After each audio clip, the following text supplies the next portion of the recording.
የሰማዩ ፍሰት በ625 ሜትር ከፍታ ላይ የሚታየው አስደናቂው የቻይና ፏፏቴ ድልድይ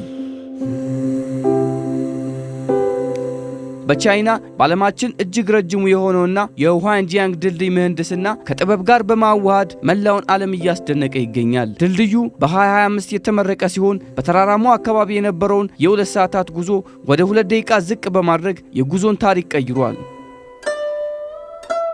ከቤቢያን ወንዝ በላይ በ625 ሜትር ከፍታ ላይ የተንጠለጠለው ለሙከራ ውሃ በሚረጭበት ወቅት የሚፈጥረው እይታ እጅግ አስገራሚ ነው። ታዋቂው የቻይና ገጣሚ ሊቢያን የወተት መንገድ ከሰማይ እየወረደ ይመስላል ብሎ እንደገለጸው ከድልድዩ የሚፈሰው የውሃ ዘለል ወደ ጥልቁ ሸለቆ ሲወርድ ልዩ ድምቀትን ይሰጣል። የሚረጨው የውሃ ጉምጉም በቀን በፀሐይ ብርሃን እንዲሁም በሌሊት በጎርፍ መብራቶች አማካኝነት ሲታገዝ ቀስተ ደመና እንደ ኮከብ የሚያብለጨልጭ ብርሃንን በመፍጠር መላውን ሸለቆ ያስውባል። ይህ ድንቅ ሥራ የሰው ልጅ የቴክኖሎጂ እድገት ከተፈጥሮ ውበትና ከባህላዊ እሴቶች ጋር እንዴት ተዋህዶ ሊቀርብ እንደሚችል ትልቅ ማሳያ ነው።